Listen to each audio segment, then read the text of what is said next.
from our busy working lives, just to listen to insightful contributions from experts in their field. And I'm absolutely delighted to say that we have a terrific lineup of experts today, who I'll be introducing shortly. We're going to hear about the trends, we're going to hear about the forecasts, but we're also going to, most importantly, hear about the opportunities in the buy-to-let space. Buy-to-let mortgages are a core part of ICS mortgages and have been since inception, and we're really looking forward to maintaining our position in 2024 as the leading provider of buy-to-let mortgages in the Irish market. We were especially pleased to win the Best Buy-to-Let Award from the AIMA last year, and we'll be working very, very hard to retain that award. Of course, this is only possible with the continued support of our borrowers and broker partners, and I would like to take this opportunity to sincerely thank all of you for your continued support. This property market right now is fascinating. The 2022 census showed that there were over 513,000 occupied rental properties in 2022, and that compared to less than 470,000 in 2016. So that's a figure that's going to surprise a lot of people, that there are actually 44,000 more rental properties than there were in 2022 compared to 2016. We continue to see increasing building costs feeding into new build pricing. So the CBI restrictions on leverage and affordability have changed slightly, but those rules have done broadly what they've been designed to do and are very, very effective.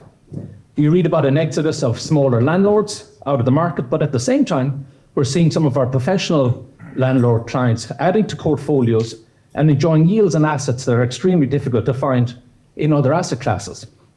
What we can all agree on is that the Irish residential property market is characterised by a chronic shortage of supply and massive pent-up demand. And for housing, the delivery of new housing is absolutely key. So to help us make sense of it all, we have a terrific lineup of experts. These insights, it's very, very fair to say, are going to be keenly anticipated. So I'm delighted to welcome back Professor Ronan Lyons from Trinity College Dublin. Ronan will share his views on the market, including the current challenges and prospects for the future. And then we'll follow Ronan's presentation with a questions and answers session with our panel of experts, which is comprised of Rowena Quinn. Rowena is the managing partner at Hunter's Estate Agents, one of Ireland's fastest growing estate agencies, and welcome back, Rowena. Breen Purcell at the end here. Breen is the head of real estate at Fieldfisher Solicitors Ireland. Fieldfisher is a European law firm with market-leading teams in many sectors, including real estate and financial services. And again, I'd like to welcome back Breen. Angus Burns is an advisory partner at Grant Thornton Ireland. He has extensive restructuring experience and leads the Grant Thornton Pensioner Trustee Services team. So again, welcome back, Angus. And we have a new recruit onto the panel this year, Mark Westlake. Mark is the Managing Director at Everlake and one of Ireland's most experienced financial planners, and is a registered trust and estate practitioner. And I'm delighted to welcome Mark to the panel. So without any further delay, if I could just ask you to put your phones on silent, I'm going to hand you over to Ronan. We hope to be wrapped up by around 9:30 or so. There will be additional time for networking afterwards, and we have the room until about 11 a.m. So without any further ado, I'll hand over to Ronan. Thank you.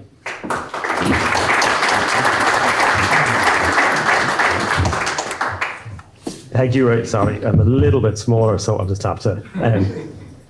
Thanks for the invitation to come back again. And as Breen was saying, it's sort of like I can track the progress of my kids, because one of the kids was born, I think, the day after I gave one of the earlier iterations of this, and he's now 5.5. So maybe we can get all the way to him having his own home at some point, and I'll still be doing these.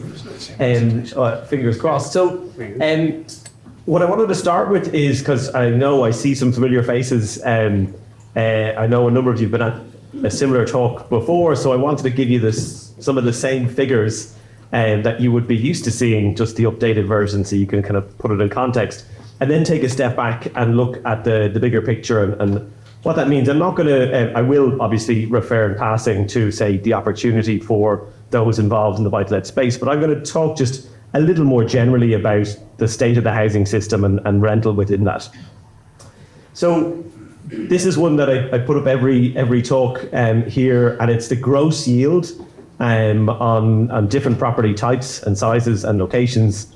And you can see 1 bed to 4 bed. As a general rule, the gross yield is biggest on 1 beds. That's because you're not competing with the owner occupier who has a big tax advantage when they buy. And as you go down to the 4-beds, they typically have the lowest yields. And actually the 4-bed yield, if you look at the circles along the bottom, they don't really vary that much across the country. They're kind of in the range 4 to 6% mostly. But the 1-beds, a 1-bed in Dublin 4, Dublin 6 has a yield of about 6% gross, whereas it could be 12% or higher in other parts of the country. Now, of course, the key question is what does the gross to net look like, or what's the actual return? Right, that's beyond my pay grade. I can tell you what the gross looks like. Other people on the panel will be far better placed to try and get you as high to that gross, as close to that gross as you can. But if you were to do the same exercise, the level would vary a little bit. I think Leitrim and Roscommon have swap positions, maybe Dublin 2 and Dublin 4 have swap positions as well. So there is some movement, but at the end of the day, that picture looks remarkably similar to what it looked like in 2020 and in 2016. Like you can even go back to maybe 2012, 4 years before that again, and you get a very similar picture. So what it tells us is that at a fundamental level, whatever the pattern of supply and demand hasn't really changed that much. Right? Rents are still growing strongly in the open market. Capital values have gone up, but they've gone up more or less proportionately over the last 10 years or so. Albeit it's not been an exactly smooth process along the way. There's been times when sale prices have gone up faster than rents and vice versa. And in fact, that's what this graph shows. If you look at the pattern all the way back to 2006, the left-hand side is levels, the right-hand side is the annual or quarterly change. And you can see there there's a double dip in terms of let me see if there are pointers on this. There is, yeah. So there's the first low point here in inflation, and then there's the second one. And the first one is kind of the real economy the loss of jobs, the loss of income. And the second one, which you can see doesn't happen on the rental side, if I skip forward one slide for a minute, and that second dip is the correction of the yield. So if you were to continue the slide before, if you were to look at gross yields back in 2006, it would have looked quite different. The level would have looked quite different. Maybe the pattern across the country would have been similar, but the level would have been much, much lower. And that was just the way in which lending was taking place, as some of you will know, in the early 2000s was unsustainable given what happened after. So you've got this, if we could contrast the sales side, you can see, since then there was strong growth, but really it's been a kind of a downward trend in inflation over time. There's one phase from 2015 then to 2019, early 2020, where inflation was there and it went away. And then COVID kind of reset that, and it's been doing the same pattern since then. So COVID is a very unusual factor. You can actually go online and look at my commentary in whatever it was, March or April 2020. And I was expecting it to lead to a fall of prices because I was expecting it to be kind of like a negative demand shock. But of course what it did was incomes were preserved. There was lots of income supports. But spending was kind of halted. Spending on day-to-day stuff was halted. So actually a lot of the money it turned into accidental savings, or unexpected savings, and it ended up in what will I spend my unexpected savings on? People don't necessarily want to fritter away. They might do a holiday, an extra holiday, but really they want to look at big picture spending. A lot of that went into housing, not just in Ireland, but elsewhere. If we look at the rental side, you can see there's the same pattern rising up to 2008 and then falling sharply. But actually, it's been much steadier since then, and COVID is the only deviation from that pattern. Although again, you might notice even ahead of COVID, in 2019, inflation seemed to be cooling off. And what's happened there is slightly different. COVID did represent a negative shock in the rental sector. Some of you again may have experienced this, especially in Dublin, less so than elsewhere. And if you were trying to rent out somewhere in the middle of 2020, all of a sudden it was work. Right? As opposed to worrying about the flood of inquiries coming in, you actually had to work to rent something out. But that changed pretty quickly once the country reopened fully in early 2021. And then, of course, on top of that reopening, which we'll see some stats for in a couple of minutes, and there was also then the disruption in the war, the invasion of Ukraine led to a significant inflow into Ireland, which had a disproportionate effect in the rental side. So the timing of the kind of the post-March 2020 peak in inflation is slightly different when you look at sale and rental markets. But in both cases, it does look to be calming down now. the reason why the rental side is counted out, which is probably the most interest to this audience, is because what's happening in Dublin, not because it's happening elsewhere. And again, we can go into that. The long story short, new rental accommodation is getting built in Dublin. It's not elsewhere, and that's what's led to a slight change in trends. So we want to take a bit of a step back now and look at the bigger picture. So that's where things are right now. Where should we expect them to be going over the next, over the medium term, or for the perspective of an investor, 10 plus years? Well, the most important thing, and apologies if I'm preaching to the converted here, but it does seem to be a point that gets missed sometimes. If you are not happy, as society might not be, with the availability and affordability of accommodation, then you need to increase supply. Supply is the number one determinant of affordability. And bizarrely, I find myself kind of debating with people on this. I'm not sure how. There's something, it's not just an Irish problem, there's a problem elsewhere as well. It's called supply side skepticism. You can ask people, if the cost of cars is too high, or the cost of, give them almost any good and say, would new supply help? They'll say yes. You ask them, say, for housing, they'll say, well, I'm not sure. And I think part of that is because housing, like pretty much any other good, takes a long time to supply. So people witness tight supply, or they might see increasing supply and rising prices at the same time, because it takes time in housing longer than it takes in other segments. And so because they see that, they know, well, it must be different. But actually, it's just the gestation of new housing as opposed to the gestation of new widgets or cars or indeed ventilators or masks or sanitizer or whatever it was back in 2020. All that stuff, right as of first week of April 2020, it was like, where are we going to get this stuff? By August 2020, it was like, oh, we have it. Right? It was, we had all those that new equipment we needed. The same is not true for housing. It takes quarters, if not years, rather than weeks and months. So if you look, this is all the way back to 1950, and the rate of new housing built as a percent of existing households, and you can see that we're in this very long period of undersupply of housing. The red line is supposed to get at kind of roughly where we would need to be, and we need to be kind of about twice where we have been for the last few years. That's the kind of the long-term picture. And if you look just at the Dublin line here, and this is kind of like a proxy for the cities, and you can see that Dublin stopped out providing housing compared to the rest of the country in the mid-70s.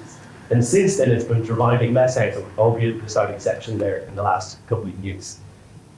So if you take Dublin again to be kind of like a placeholder for all the cities in Ireland, what you'd expect is urban housing to be getting more expensive. And when you do that, right, this is a messy graph, but let's go through it.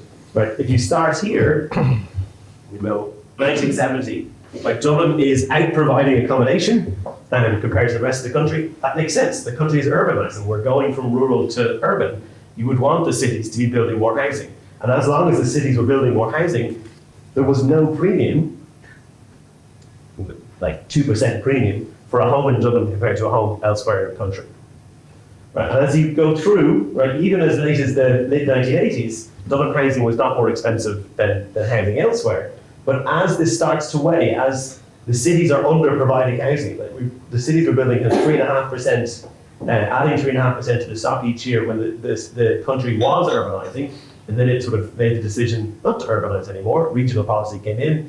Dublin is too big. Right, we've got to try and shift housing elsewhere, and then you start to see over the next 20 years, the lack of Dublin housing leads to a significant emergence of, or rather the emergence of a significant Dublin premium.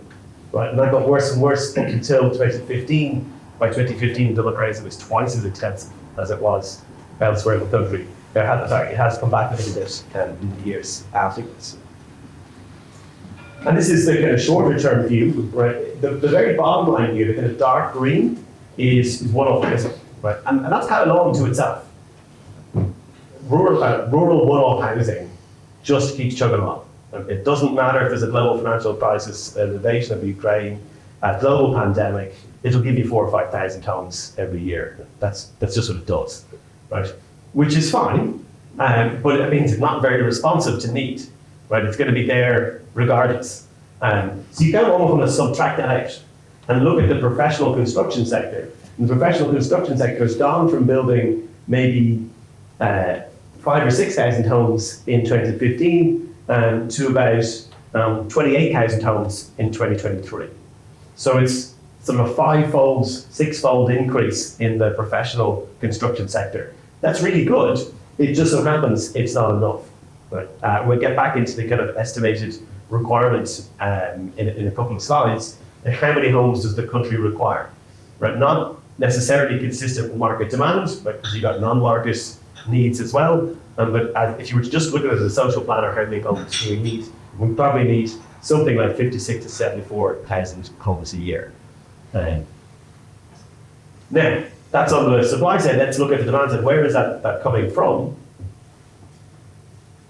You can do this, right? These are the different scenarios, right, for population. These are the high projections for Ireland's population, and this is the HNDA. This is what the current housing supply targets are based on. And then you can look at the where Ireland actually is. Ireland is actually quite a bit above, right? This is only at census frequency, so it's very infrequent.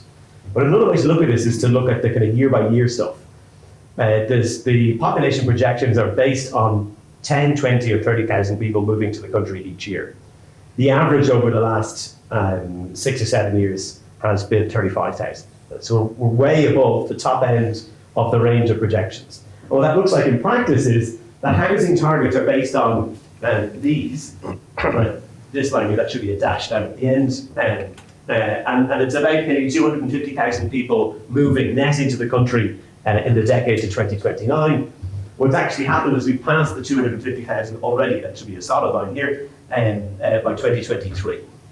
So we're kind of 5 years ahead of where the housing targets are based on. The housing targets don't even take the midline. They don't take 20,000 a year. They adjust it down to 15,000 for reasons best known to whoever was involved in that exercise. The reason this is worrying is that, so this is the number of PBS numbers issued each month, excluding Irish people and excluding Ukrainians because they're a slightly different category. And you can see this kind of upward trend. And the housing demand targets were done at this point here. And they said they didn't predict pandemic, but they did say, okay, we'd expect this to go down over time, basically. That was the implicit assumption. And it did go down very quickly, but because of COVID. And as soon as COVID finished and the lockdowns rather finished, it's bounced back up. And if anything, the linear trend is just continued. Right, so the number of people moving into the country has increased rather than fallen. And this is a gross measure rather than a net measure, but actually that kind of matters for, say, rental accommodation. If you have 20,000 people moving into the country and nobody leaving, you need a different amount of rental homes than if you have 120,000 people moving into the country and 100,000 leaving. Because the 100,000 leaving might be leaving from existing housing arrangements, living with their parents. Whereas the 120,000 are not going to move into somebody else's parents' house, unless they're renting it. So there's a direct impact on rental demand, and then there's a secondary impact on housing need, because the more people moving to the country, or the more people not leaving the country, the two have the same effect, the bigger the secondary effect on families formed. Right? If you look at the number of the under 20 population, these are not migrants, the under 20 population in 2041, if migration is 10, 20, 30, or 40,000 a year, and you can see you've got a baseline of 1.1 million, but it could be 1.3 or 1.4 million. Right? You've got an extra 200,000 or 300,000 younger people just from having higher migration in the 2010s, 2020s, 2030s. So there's a sort of an inherent conservative bias. Right? Ireland was not a successful place for a very long number of decades. Right? And as of the 1990s, there was no precedent for let's have really optimistic population projections. But the problem is, we found a business model in the 1990s, and we are, so far, 30 years later, successfully deploying that business model to create livelihoods, create jobs and incomes. That means that we are an attractive location. So what we need is the population projections to reflect that. Not that you're sort of tempting fate by predicting we're going to have lots and lots of people moving, but that if you do have lots of people moving to your country, you have a plan how to deal with it. And for 6 of the last 7 censuses, we've had overly pessimistic population projections. The population has grown faster in reality than the high projection in the census projection values. And that says to me it's like a systematic error. And in some ways, the one exception after the 2006 census kind of proved the rule. like what civil servant after 2006 would put down on paper they think Ireland's going to grow fast. Sure, look what happened. As soon as we put down we're going to grow quickly, the whole thing collapsed in. We somehow caused this, right? Let's never put a big number down on a piece of paper again. Right, but that's missing the point of the exercise. You're not actually like the pigeon that flaps its wings in the games looking for a morsel of food, and it gets food for some other reason. It thinks the flapping of the wings, right, is what caused the morsel of food to get dropped in. They actually do these experiments, believe it or not. This is the civil servant thinking that by putting down a big number, they somehow caused the economy to collapse. But population growth is kind of well discussed, but I think the bigger driver of housing need is actually change in household size. So if you think of a country of 4 million people, right, no population growth, and it goes from households of 4 to households of 2, right, then you need twice as many homes. And the homes you need are different. Right? It's not that all of the original homes are useless, but you need a lot more homes for smaller households. And that's not a bad thought experiment for what's actually happening. We've gone from having a household size of about 4 in the 1960s to a household size that looks like it's heading towards 2 by the 2050s, maybe, so like a century of transition. But on top of that, we've got population growth, right? So you're not doing 4 million divided by 4 or 4 million divided by 2, you're doing 3.5 million divided by 4 up to 7 million divided by 2. So you actually have like a quadrupling of homes needed over the course of a century. And how well have we been doing? Not very well. But this is the this is the change in young adults living at home with their parents across countries. And you can see in Germany and Sweden, they've actually done a pretty good job of accommodating their 20 to 24-year-olds in recent years. There's fewer and fewer of them living at home with their parents. But maybe you regard it as a success, maybe you don't. Ask me 22-year-olds, I'm few lately. But there's a number of other countries then, France, Spain, but clearly the worst of them all is Ireland. Right, and especially 24 to 29-year-olds, you can see a big increase, like 25 to 29-year-olds, you can see a big increase in the share of 25 to 29-year-olds living at home with their parents. It's a very tangible measure of what I would call suppressed household formation. That there are adults out there who want to set up their own household but cannot do so because we do not have enough housing. And you can see another version is the city did not have enough housing. What share of the population was born in the elsewhere in Ireland, and Dublin is no longer attracting people from elsewhere in Ireland. But they simply, if you talk to college students, right, somebody born in Limerick or Cork is probably not going to go to college in Dublin anymore because how would they afford the housing? Right, and that's the tail wagging the dog. This is choosing your future, and you're choosing your future based on housing conditions for the next 2 or 3 years. So there are actually 4 key parameters that determine housing requirements. This is the requirement bit rather than the demand bit.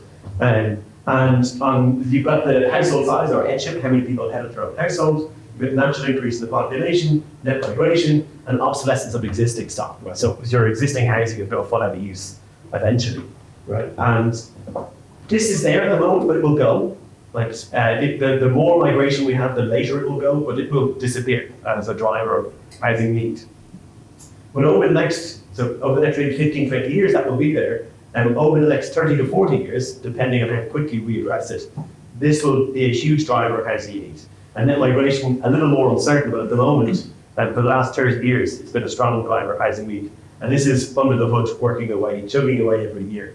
And if you look at it, sort of roughly, if you call it 2 million homes, Sweden had a 1 million homes project. We can go one better and do a 2 million homes project. Right, they did it in fairness in 10 years. And even if we do it in 25 years, I think we'll be doing pretty well. And this is how much housing is needed just because population goes from 5.3 to 7 million. We need about 700,000 homes. And what about household size falling from 2.75, where it's kind of stuck because we don't have housing, down to 2. We need slightly more. Then there's the interaction of the two, because it's not just one or the other, it's both. Adds a bit more with an obsolescence of the existing stock. So in terms of understanding where the housing need is coming from, well, there's the more visual form is population growth, the more maybe insidious form of unmet housing need is the inability of people to set up their own household in the existing population. There's a tempting red box there, let's have this one look. So you can do all sorts of different scenarios, but for me, this is going back to where the numbers before came from, we're heading towards a population of between 6.75 and 7 million, and we're heading to maybe somewhere between 2 and 2.2 in terms of household size. So you're talking about something like 56 to 74,000 homes needed per year. But in some ways, it's the uncertainty, right, should be part of the policy. Right? You could end up here, or you could end up here, like 30 to 90,000. A policymaker may say, that's completely useless, 30 to 90,000. What am I going to do with that? That's kind of the point, right? We don't know where the country's going to be in 2050. So we need to have a flexible system that allows the housing as it's needed, rather than what we have now, a very top-down establishment of housing requirements that are interpreted as limits. Right, so you may have seen in the HNBAs in the Dublin area, they've actually reduced the number of homes that will be allowed to be zoned in the 2020s compared to the 2010s by a third. Think about that. And we're not allowing people to live in cities, and people are getting older. Won't win a Nobel Prize for either of those insights, but there are figures to back them up. Right, we forgot to add housing for younger adults, so we need to catch up there. But really, the main driver in terms of demographics around housing needs over the next 2-3 decades is going to be the over 65 population. So, what kind of housing we will have for those? And so, if you may remember, if you've got very good memories, the last time I gave this talk, we talked about the different kinds of housing: independent living, assisted living, and so on. But let's just look at the rental sector. Right? So, what does the rental sector look like? How many, is it short homes? How many homes is it short? I'm going to focus on the Greater Dublin area, but actually I will talk about the rest of the country as well. And the picture is tightly yours. This is just the supply side story. But the more homes there are in the market, sale or rental, and the less upward pressure or more downward pressure there is. It's not rocket science, but it almost seems to be. I don't know if rocket science is controversial. But anyway, this somehow seems to be controversial. And if you try to make the voice public discourse. But you can take a look at the number that are listed. You can take a look at the number that are in the pipeline, planning, and so on. And you can see, right, balance in the Dublin rental market looks like about 13,000 homes being kind of put through the market on a quarterly basis. It's about 1,000 a week. Where is Dublin at the moment? It's actually getting significantly less than that. But there are completions, and actually the completions are going up at the moment. So with the new build-to-rent stock, it's POS, I guess, but that is helping. But it's only going from about 40% to 50%. There's still another 50%, and that's not being met. And that means that Dublin needs about 70,000 more rental homes. But it's only added about 30,000 in the last 2 years, and the government has moved away from new rental homes. But it's decided it doesn't want to do BTR and SHDs anymore. It's tired of three-letter acronyms. And so, one of the LHDs now instead, so something else to replace it. But where are those 70,000 going to come from? What is the plan for those? And that's the Greater Dublin area. You could do the same exercise for the rest of the country, and you just won't have these bottles. There's a shortage of listings, and there's nothing in the pipeline. Because what's the plan for the rest of the country? If the LDA has a plan of sorts, but it's realistically not at the scale required. There's a lot of talk about social housing, a lot of talk about owner-occupied housing. There's a real critical shortage in market rental housing. I think the OECD has a report on that relatively recently that says the same, and I think the Amnet JIBs as well.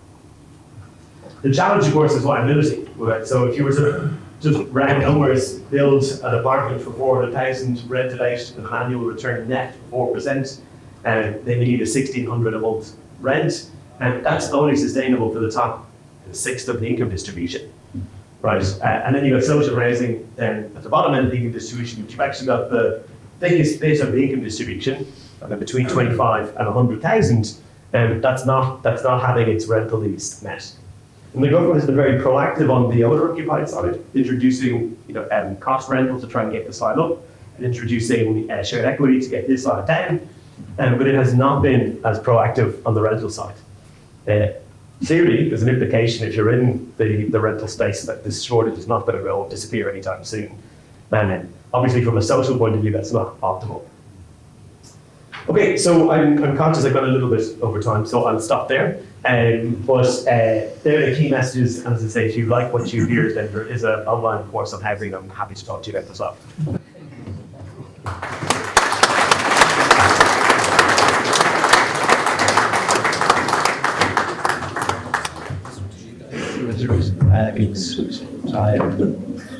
Kevin, can you stick his speak just if anybody wants to ask any questions?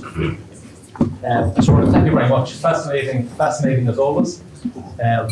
Just one observation on the Swedish Million Home Initiative. I remember reading about this before, and there was a comment that in that design they had factored in effectively if there was a shortfall, they were going to use immigration as a risk mitigant to ensure that there would be enough people for enough homes.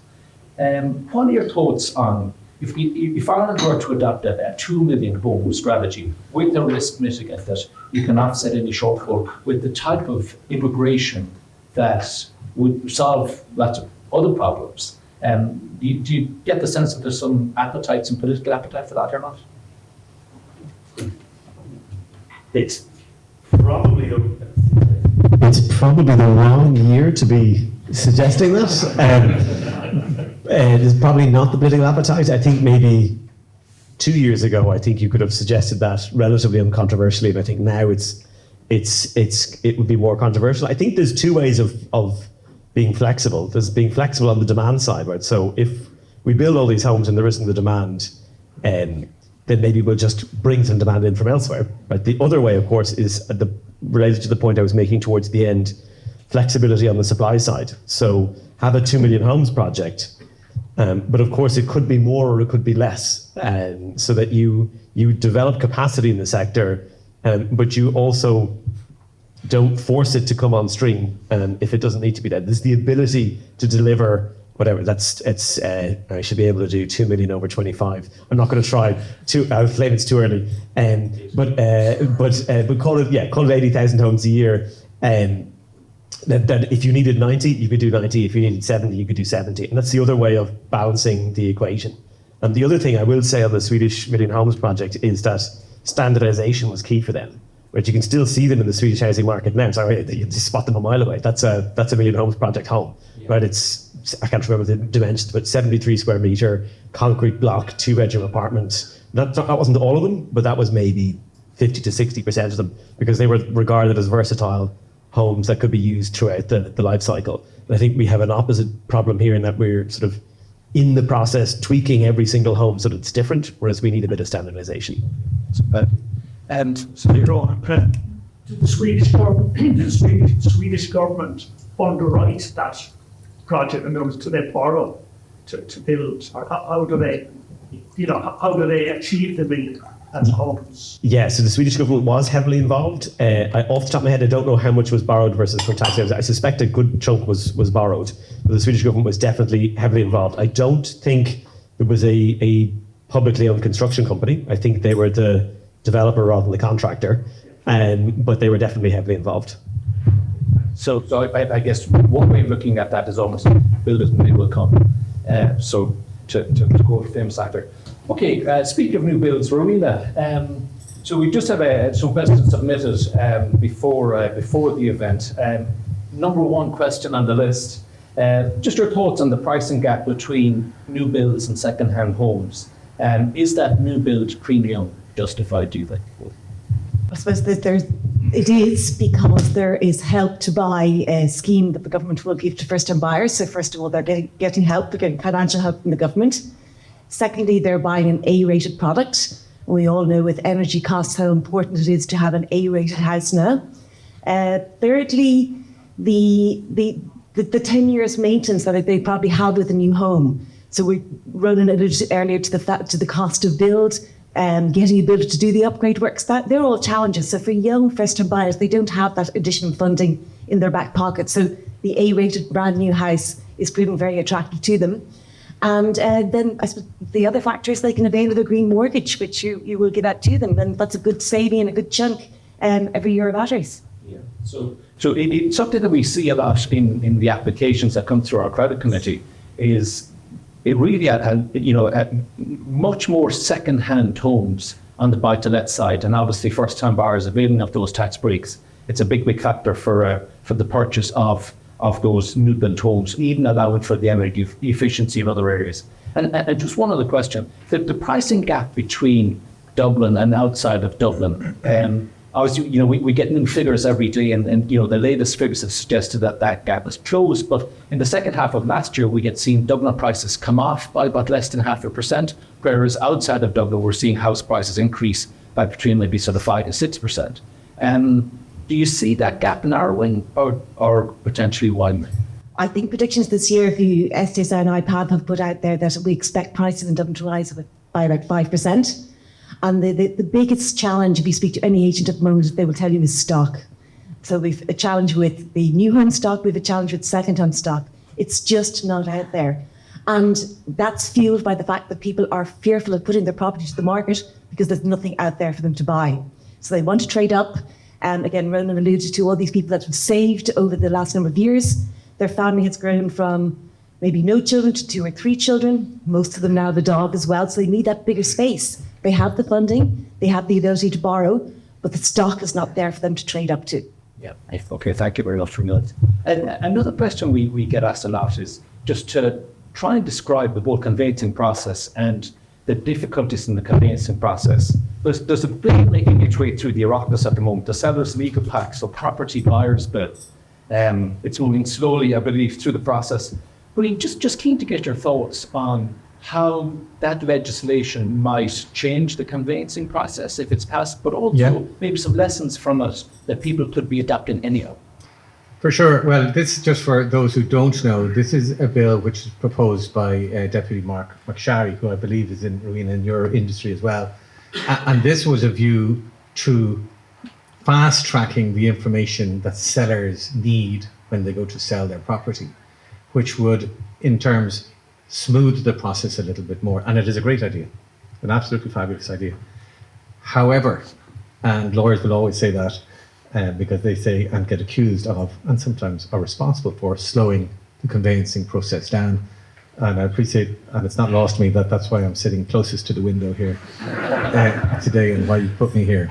But there are, so what this is basically is a bill whereby anyone who is coming to the market to sell a property will, by law, have to put a pack together which will give essential information to any potential purchaser and make that open to any potential purchaser. And that will include things like planning history and title matters and things like that. Now, when we sell a property at auction, we effectively do that because you're putting it out to the market. And we prepare a pack for potential purchasers to view.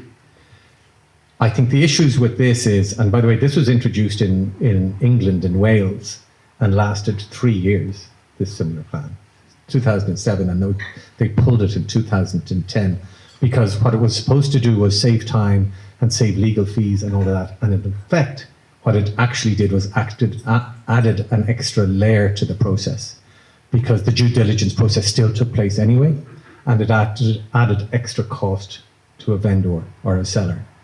And what happens is that the information pack that by law a seller has to have or would have to have if the bill was passed would only be live for 12 months.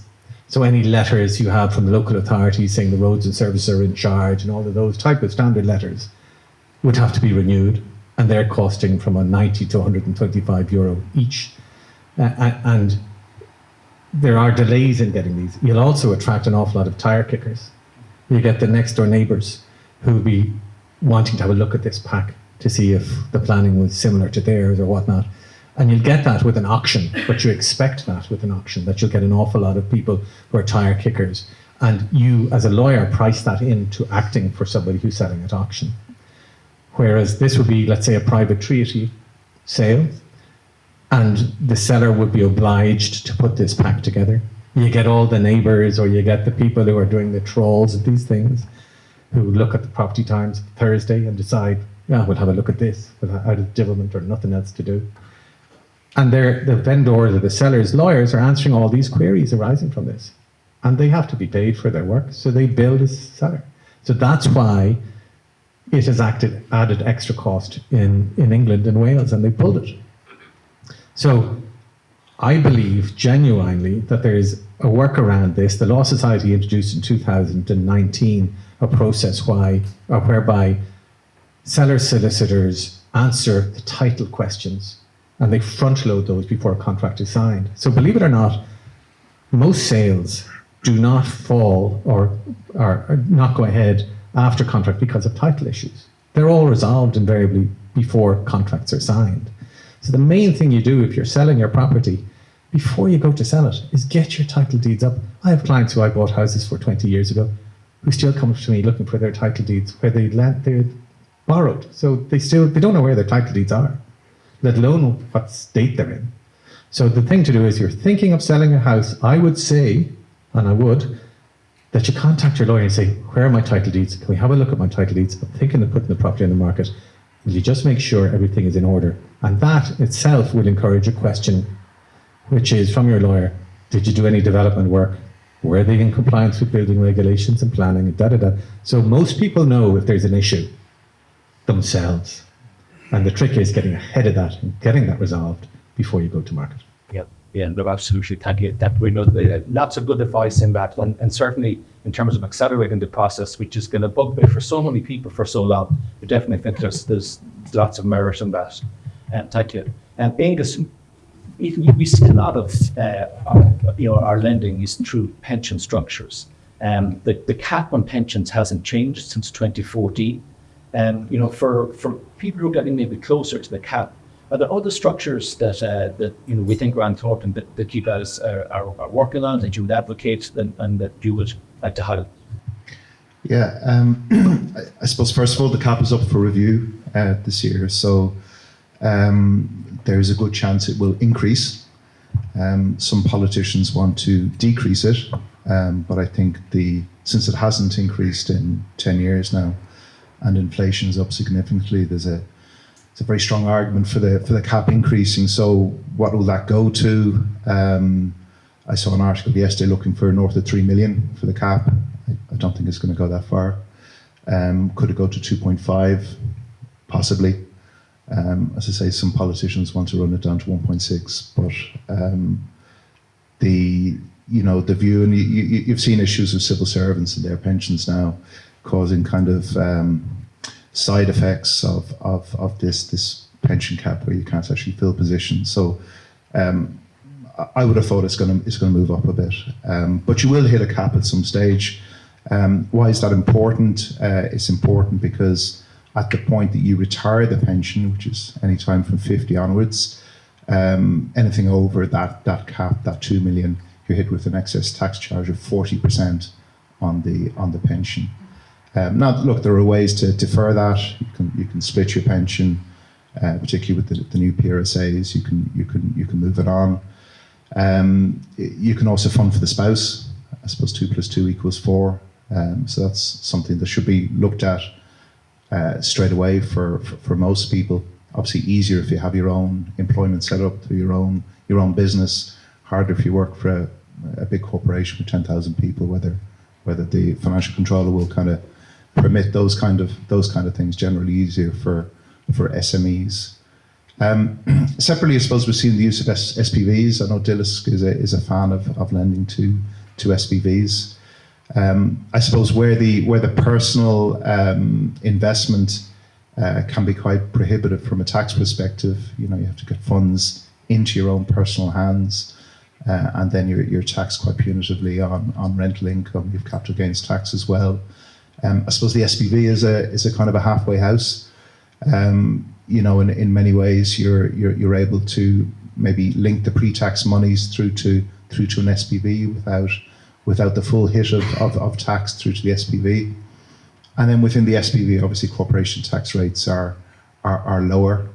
It would seem with the new PRSA structure that actually investment income into pensions is sheltered, which is a very significant issue. Before it was just trading income was sheltered. Now, look, that throws up all sorts of things like cash flow. Whether you have to pay down debt. Obviously, you might not have the monies to pension fund out of an SPV.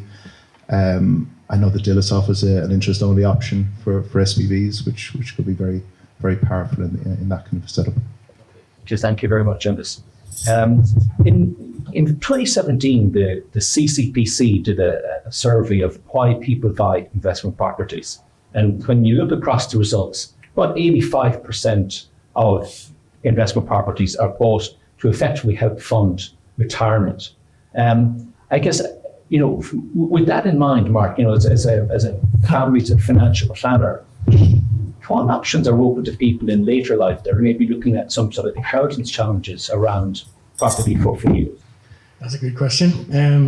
So apologies for the accent. I'm expecting a phone call to become British Prime Minister in the next 5 minutes because I went to public school in the UK. It's probably my turn. So I've been in Ireland since 2008, and the way I've approached all these questions is to look at what goes for the status quo, right, and then just turn that on its head and do the opposite. So controversially, if you've read anything I've seen on social media, on Twitter, anything like that, I usually take the opposite view to what passes as the status quo, and actually that leaves you with a lot of blue ocean thinking.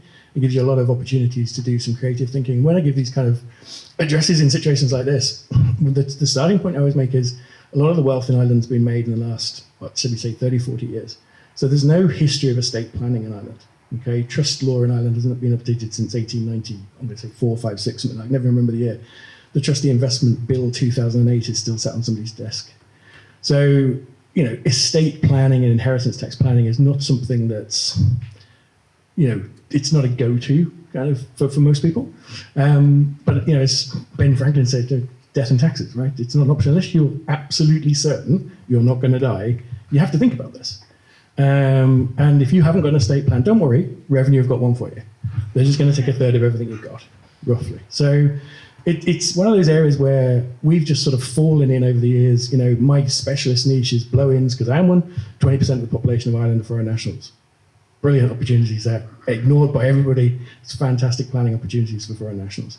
One of the areas we look at in giving advice to SMEs is, how do you retain good quality staff? And you don't want to give people, minority shareholdings in a private company. And we landed on this idea, and we got this from, the Quakers in Bourneville, because my wife works for Cadbury's. If you're an SME, managing director of a company, go and buy a house and rent it out to your staff. That's what the Ivy Trust did. That's what the Quakers did in Bourneville with the chocolate factories. That's what's becoming. It starts to solve the problem that Ronan's talking about. Is this provision for housing being made or can be made by businesses? And families can do the same thing, and families can use family wealth, and the bank of mum and dad is a very, very live thing right now. So, with the joke we use is they should make a millennial version of Monopoly where the kids just go around the board all day just paying rent, because they're never going to earn anything unless mum and dad give them a loan. So inheritance tax planning and around pensions, there's lots and lots of scope for doing some very, very clever planning, intergenerational planning. One of my favorite things is, how much income do you need to have to put some money in a PRSA? And everybody will think, it depends on your age and that kind of stuff, the tax rates and everything. You don't need any income or a job to put money in a PRSA. You just need to be 18. Just let that think in for a while. I've got a client, she's in her 50s, she's been a housewife. She's never had employment, she's never had paid income. She's got 1.2 million in a PRSA now. It's totally tax sheltered. Just let that cogitate for a second. Right? What's happened is she's got essentially an ISA. There's no individual savings accounts in Ireland. That's where the idea came from. Lump the money in, let it roll up, tax-free, no dividend tax, no investment tax, no capital gains tax, until she's 75, when she's forced to crack it open. And she never lumps them out of it. 200 grand tax-free, etc., etc. So there's lots of creative use that can be used of the existing tools. That it's what I call the dam buster spirit. Right? It's what you're used to if you're coming from where I live. This idea of there's some stuff around the back of the garage. If you look hard enough and make it work, you can drag kicking and screening some solutions into the market. So that's the way I approach that question. Be creative. Wonderful, wonderful. It was quite interesting how you just noticed, just the reaction to that. Very engaged, wonderful. In a previous life, I worked with the UK wealth management business, and there was this long debate about the difference between wealth creation and wealth preservation, and the difference between them. In one conversation that we had, it was described as it's really the difference between hurling and Test cricket. They're literally they're that different. Okay, thank you very much to all the panel members. Would anybody like to ask any questions? Yes, sorry. Just a question for Ron. Ron, just you mentioned there you needed a 2-bedroom apartment before the 4%. So are you taking into account being for 52%? Thanks a lot. So the real yield there is about less than 2% when you take out the 52% tax for investors. It's something that's never mentioned. 40% plus 8% levy plus 4% PRSI plus the property tax. How is it that how can you encourage investors to come into the market of that environment? Now, I know that the media never say this. And your colleague, I don't know, his colleague in the Rory Ahern, he slates investors. He you know, the Irish landlord is a pariah as such. So like it's a fairly, I know ICS are, you know, they're talking to investors here today, but it's quite a challenge to be in this market at the moment. And the demand out there is insatiable for property at the moment at the lower level. It's incredible, the demand that's out there. Yeah, no, absolutely. Yeah, myself and Rory don't see eye to eye. I was getting my haircut once, and the person mistook me for Rory Hearn, but I thought I wouldn't correct him, given he had scissors. The figures I gave are all gross yields, and in some sense, right, there's other people better placed than I am, even on this panel, especially on this panel, to think of ways to minimise that gap. But on a plain regular investment, as you say, the owner-occupier is very tax-sheltered in their own way. They don't pay any income tax on the rent they pay themselves, and they don't pay any capital gains tax out the other side, and so on. Obviously, the largest investors, typically the ones doing either forward purchase or at the PRS end, they'll have a structure in order to make sure that they're not paying anything like 50% of their income over in taxes and charges. But there's no regular, without going into a kind of a particular structure, there's no regular way to get what you might call the bread and butter rental housing in the vast majority of the country geographically. And that's, it's something I don't want to say too much in terms of the Housing Commission. The report will come out soon, but from my point of view, that's a key question: is where does the government see regular rental housing coming from in the next 10 or 15 years? And if it can't answer that question, in the same way if it can't answer the 70,000 rental homes for Dublin, or at a piece in the Currency yesterday about 10,000 new hotel rooms needed in Dublin, if it can't answer those questions, it doesn't have a plan. And at the moment, it strikes me it doesn't have a plan. It's the neglected sector that it's the government is gung-ho on social housing and it's gung-ho on supports for owner-occupiers, but you will never get 100% of the population covered with just those two tenures. And having ignored market rental, largely ignored it over the last 15 plus years, we are where we are, and it doesn't look good. It's why the yields are as high as they are, and yet there's no investment. So, and if you don't mind, Chair, I can ask one question. A gentleman from Grantaunt, and you speak about the legislation that's on the way here. Mark McSharry is pushing it through. Is he not a bit late? When you see Open Door in the USA with artificial intelligence, they can now complete a sale purchase within a week. It's incredible what's happening in that sphere. Sorry, that's for me. I mean, look, all properties in the UK and the US are effectively registered land, and that lends itself to doing a lot of this online. The problem, I think, with our jurisdiction is there are so many places to have to go for information, and they're not all available from one portal. I know, for example, up north, you can write to one single authority and get one letter which confirms your planning, your regulations, your fire safety. They're all in order. Whereas here, you have to go to the various areas to get them. And some of them are more engaging than others, let's say. The land registry as well has big backlogs on it. And I think now we're finding an awful lot of titles that go into the land registry are being immediately rejected if there's something wrong on them, whereas before they would have been just queried and you could have an opportunity to address that query. Now they're being fired out, and that involves going back to your client to get various items, etc. And that can extend the process as well. I have some stuff going through various different counties, mainly outside of Dublin, which are in the process in the land registry for 6 or 7 years, believe it or not.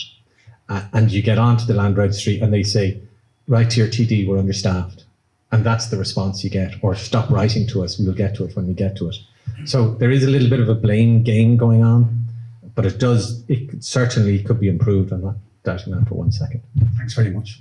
I just add that another big challenge for many people trying to purchase a property at the moment is you're buying a property that's in probate. And everybody's well aware, I'm sure you all have friends, family members going through that. The probate office is very much understaffed. It was a 12-week process. It then went to 24. You call the probate office, there's an automated message to say it's now at 20 weeks, and it's all down to staffing. But I was telling a country cousin that I was coming here today, and he's slightly older than me, and he just thanked me for something that I encouraged him to do in 2018. He went off and he got a buy-to-let mortgage. His children all wanted to come to college in Dublin. He put the children through college in Dublin. They all lived in the apartment in Dundrum, and we just sold that apartment for him last week. So he had, in essence, free accommodation for his children in Dublin, and he's made money after paying his tax and after paying his management charges. So it worked out. So maybe any country cousins you have, if they have a little bit of money, they should be encouraged to try and buy something in Dublin. Okay, I think we have time for, thanks, Karina. We have time for maybe one or two other questions. I did promise I'd have everything wrapped up by 9:30, and we're just there now. Yes, Peter.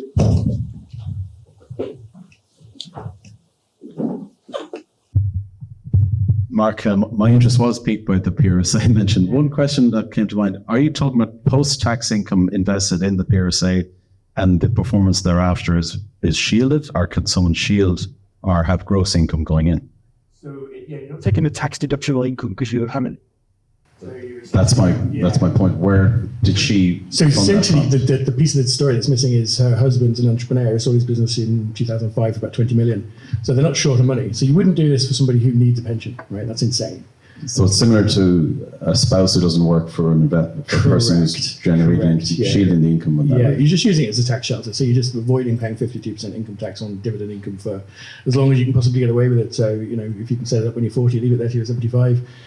The hope is, and I say hope in the positive sense from a tax planning point of view, is you die before 75. The best way to get money out of a pension is to never draw it, right? So, and then you can go to 5 million, 10 million. There's no standard fund threshold tax if you go above on death. So, what a lot of people are doing in the UK up until the Tories tried to buy some votes by abolishing the standard fund threshold was splitting their pensions and saying, I have a good pension fund and a bad pension fund, so I'll take up to 2 million but no more, and I'll leave the excess in a PRSA and I'll just leave it there as a life insurance policy. If I die prior to hitting 75, money goes to spouse, civil partner, completely tax-free, no income tax, no excess tax charge. So, it's one strategy for dealing with it. But yeah, you're right. I mean, it's not perfect, but given that there are very few alternatives other than popping up a company and, faffing about with audits and stuff like that, for a lay person who doesn't want too much complexity in their life, it's probably the least worst thing you can do. Just if I may, just a follow-up question. Generally, I've invested all my life in super liquid assets. I've personally then, I don't know if it's by mistake, but I held on to an asset that became an investment in property. And what crushed me on it was liquidity. Secondary then when I eventually exited was taxation. I don't see any efficient way to invest as a private person in property. I've always diverted into liquid assets, and I mean through bonds, not just equities. One thing that struck me that could be a solution is, I've heard it mentioned a few times, is an SPV.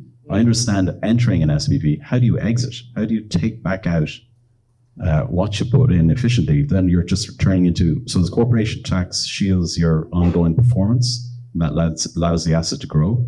But then the exit strategy, if you pay yourself, then you're just going back into the PAYE nightmare.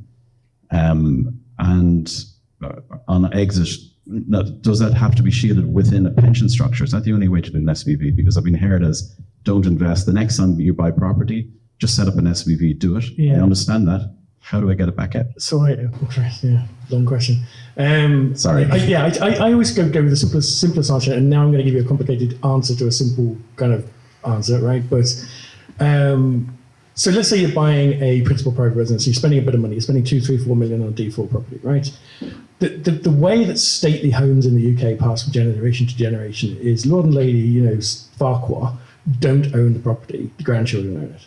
So best way to think about these problems isn't to overcomplicate it, it's just to think about who should own it. So standing, I'm willing to be challenged on this one, but standing order would be don't put property in a company. Just don't do it. Unless you're a REIT and you're doing it because that's what you do for a job, you probably don't want to do that. So, my sort of starting point would be, give mum and dad a life interest in the property, let the kids own it. If it needs repairs, the kids get the bill because it's their property, they're the remaindermen. That's one way around it. That's not a bad way of putting property into the next generation. And that's ultimately where I think the biggest tax benefits are going to come. It comes back to the inheritance tax question. You're going to die, you're going to pay 33% tax. Don't worry so much about capital gains tax because there's no capital gains tax on death. I do agree on the liquidity thing. I mean, again, my starting point on this is, if I'm going to buy anything in property at all, I've got some social housing stuff in my pension, for example. It's a UK investment trust. It's closed-ended. It's traded on the LSE daily, right? So I've got daily pricing, daily liquidity.